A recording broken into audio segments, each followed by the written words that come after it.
안녕하세요. 에베소서 두 번째 시간입니다. 1장부터 3장의 이야기 나눠보도록 하겠습니다. 그러면 뭐가 중급반이고 뭐가 고급반인 걸까요? 여기서 1장에서 설명하기에는 중급반을 내가 하나님께 개인적으로 구원받아 그 사랑에 감동하고 감사한 것이 중급반. 이거 대단한 거예요. 근데 그 첫 문장이 뭘로 시작해요? 그러니까 내가 죄인이었는데 하나님께서 나를 이렇게 시작하죠. 근데 고급반은 첫 문장이 어디로 가냐면요. 내가 죄인에서 시작하지 않고 어디서 시작하냐면 태초 이전에, 태초도 아니고 태초 이전에 하나님께서 세상을 만들기 이전부터 어떤 계획을 갖고 계셨냐면 그리스도의 안에서 만물이 통일되는 거, 우리가 영광의 주님의 영광에 찬송하는 거. 무슨 말인지 어렵지만 그러니까 진리와 사랑의 세상을 만드는 어떤 비전을 가지고 이 창조 이전부터 이 계획을 가지고 시작을 하신 거야 라는 얘기에서부터 시작해요. 그럼 나의 구원도 그냥 내가 죄인이었는데 하나님께 나를 구원하셔서 참 감사하다라는 이런 개인적인 차원에서만 볼 일이 아니라 이 큰 그림 속에서 나를 구원해 가신 거야 라고 얘기해요. 그러니까 나는 어떻게 됐다는 거예요? 내가 단지 구원을 받은 정도가 아니라 그의 영광과 찬송, 나 자신도 하나님과 온전히 닮은 것까지 성장해야 될 게 있는 거고, 그리고 그것뿐만 아니라 내가 이 세상을 더 하나님을 닮은 세상으로 만들어가는 사명도 있는 거야 라고 얘기를 하는 거예요. 이게 큰 그림이에요. 근데 그렇게 되면 굉장히 좀 부담스럽고 아니에요. 그게 그 소망이 얼마나 좋은 건지, 그 기업의 영광의 풍성이 얼마나 좋은 건지, 내가 개인적인 영원 구원만 받고 살고 나머지 삶은 세속적인 삶과 적당히 섞어서 사는 것이 아니라 내 삶 자체가 이 큰 그림을 바라보면서 살아가는 것 자체가 나에게 훨씬 더 기쁘고 좋은 것이다. 이게 고급반이다 라고 얘기하는 게 1장의 전체 틀이에요. 그러니까 중급반이라고 하면 마이너스 제로 관점으로 신앙을 접근해요. 내가 이렇게 죄인이었는데 이렇게 구원받았어. 근데 고급반은 어떻게 하는 거예요? 플러스 제로 관점인 거예요. 제로 플러스 관점. 내가 구원받은 내가 이제부터는 하나님을 더 닮아가고 하나님의 세상을 하나님의 세상으로 바꾸어가서 하나님께 원래 계획하시던 그걸 이루어드려야지. 이렇게 살았더니 정말 보람 있네, 정말 자부심 있네, 내가 더 성숙하니까 더 행복하네, 더 만족하네, 여기까지 가는 거, 이게 이제는 고급반이라는 거예요. 그러니까는 비유를 해보면 이거를 백성과 시민이라는 개념을 좀 갖고 와서 할 수가 있는데, 여러분 왕정사회 백성이라고 하면 좀 소극적인 존재예요. 먹고 살기 힘들어요, 삶이 어려워요, 그러니까 날 좀 도와주세요, 좋은 세상을 만들어주세요 라고 하면 그렇게 만들어줘요. 근데 내가 먹고 살게 됐어요. 그럼 태평성대다, 나도 편하고 주변 사람도 편하네, 좋다 라고 하는 게 이게 백성의 수준인 거고, 이게 중급반적인 거죠. 시민은 좀 다르죠. 시민은 국가 공동체가 어떻게 돼야 된다, 사회가 어떻게 된다, 세상이 어떻게 된다라는 큰 비전에 공감하는 사람이에요. 그래서 때로 내가 투쟁하고 때로 내가 노력하면서 그 세상을 만들어가기에 좀 더 주도적으로 움직이는 사람이죠. 그래서 어떤 의미에서는 내가 잘 먹고 잘 사는 게 내 보람이 아니라 내가 세상을 좀 더 좋은 세상으로 만들어갔다, 거기에 동참하고 있다는 게 나의 즐거움이고 보람인 사람이 시민이죠. 그러니까 신앙적으로도 내가 백성적이냐 혹은 시민적이냐라는 거예요. 내 개인적인 구원에 만족하고 살아가느냐, 아니면 내가 하나님의 세상을 만들어가는 것에 동참하고 있고 그 만족과 그 자부심을 느끼고 있느냐에 대한 건데, 성경은 이 에베소서는 바울은 이게 훨씬 커, 이거 진짜 좋은 거야, 이거 여기까지 내가 알았으면 좋겠어, 이 깊이와 넓이와 높이를 내가 알았어, 이렇게 얘기를 하는 게 1장의 구조예요. 2장도 동일한 구조로 진행됩니다.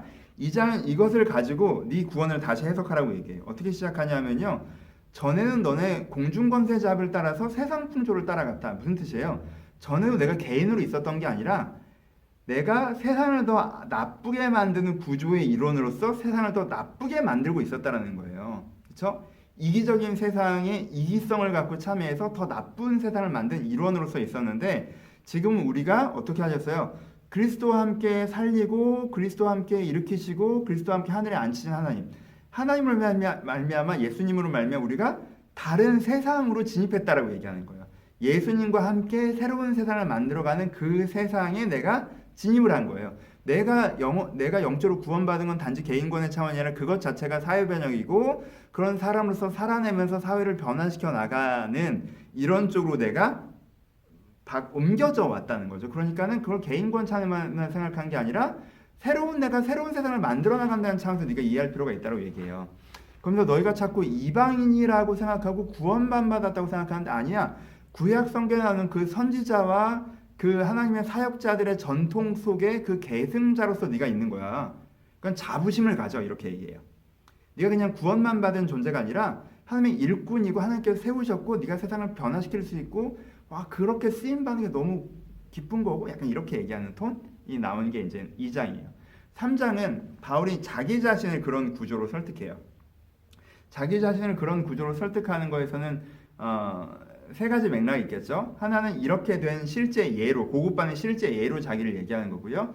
두 번째는 자기가 지금 감옥에 투옥되어 있는데 세상적인 관점에 보면 불쌍하고 실패한 것처럼 보이지만 이 관점을 보면 내가 지금 투옥되어 있는 게 너희들이 날 불쌍하게 생각, 안타깝게 생각할 거나 걱정할 거 아니라 와 대단하다, 나도 저렇게 쓰임받고 싶다, 뭐 이렇게 바라봐도 좋다라는 얘기를 하고 있는 거고요. 세 번째 이게 얼마나 행복한 것인지 하는 설명을 하고 싶어 해요. 왜냐하면 뭔가 이 구조적인 얘기를 하면 뭔가 내가 사회를 위해서 혹은 더 큰 성숙을 해서 나아가야 된다는 걸 진짜 부담스럽게 느낄 수 있잖아요. 근데 바울은 그게 아니라는 게 이게 제일 좋은 거라는 거예요. 오히려 어설프게 내가 내 마음은 신앙적이지만 삶은 세속적으로 살아가 이게 훨씬 더 재미가 없지. 내가 하나님께서 만드는 더 나은 세상을 위해서 쓰임 받으면 살아간다라고 할 때가 훨씬 더 좋다, 훨씬 더 재밌다. 이런 걸 설득하기 위해서 자기 얘기를 해요. 그래서 자기가 그리스도의 은혜의 경륜에 따라서 사명과 사역자로서 부름받은 이야기, 이방인들을 변화시킨 이야기로 내가 쓰임받았다는 얘기, 내가 거기에 초라한 나를 이런 데 쓰임받아서 얼마나 감사한지, 그게 얼마나 기쁜지 이 얘기를 하는 것이 이제 3장의 맥락입니다. 이 구조를 얘기하는데 이 구조보다 중요한 건 이 구조를 가능하게 하는 중급반 이야기예요. 이미 갖고 있는 거. 사랑. 바로 계속하는 건 사랑이거든요. 이게 없이 내가 중급반 수준을 전제하고 얘기를 하는 이게 없이 초급반 수준에서 내가 신앙도 잘 없는 상태에서 이걸 얘기를 들어버리잖아요. 그럼 그냥 부담스럽기만 해. 왠지 도덕적으로 탁월해져야 될 거, 그것도 싫어. 내가 하고 싶은 거 하기 싫으니까 못하는 것 같으니까. 내가 사회적으로 헌신해야 될 것 같고, 그냥 난 내 성공 위해서 살고 싶은데 더 나은 세상을 위해서 산다는 게 뭐가 좋다는 거야. 이렇게 되기 때문에 이거 초급반인 사람이 이 얘기를 들으면 그냥 부담스럽기만 해요. 근데 바울은 이 사람들이 중급반이기 때문에 얘기를 하는 거예요. 뜨거운 마음. 그래서 읽어보시면 열정적으로 얘기해요. 구조적이나 기독교 세계관, 가치관 이렇게 얘기하는 게 아니라 뜨겁게 얘기하는 게 어떻게 얘기하냐면 너희들이 하나님의 사랑을 받아서 네가 변화된 게 얼마나 좋아. 그 좋은 게 이 지역에 머무르는 게 아니라 이 전체는 얼마나 더 좋겠니. 이 전체는 머무르는 게 아니라 이 세상이 그렇게 변화되면 얼마나 더 좋겠어. 그 일을 해나가고 있다는 건 또 얼마나 또 보람이 있을까. 약간 이 톤이에요. 그래서 이 기쁨의 톤, 사랑으로 말미암아 이 감격의 톤으로 진행되는 걸 느끼면서 읽으셔야 구조적인 여기서 1에서 3을 보는 구조적인 오해에서 벗어나실 수가 있다는 것도 말씀을 드려요. 마무리하면 여러분 사람은 어떤 세계 속에선가 자신을 발견하게 돼 있어요. 그렇죠? 세상이 잘 먹고 잘 살기 위해서 노력하는 곳이야 라고 내가 규정하잖아요. 그럼 그 세계 속에 살아가는 내 개인은 그럼 나는 얼마나 잘 먹고 잘 살 수 있지? 라고 나를 바라볼 수밖에 없어요. 그렇죠? 내 한쪽에선 구원의 은혜가 있다 할지라도 내 세계를 살아가는 방식과 태도는 이런 부분이 상당히 들어올 수밖에 없다는 말이에요. 그러니까 이 세계관 자체를 바꿔야 돼요.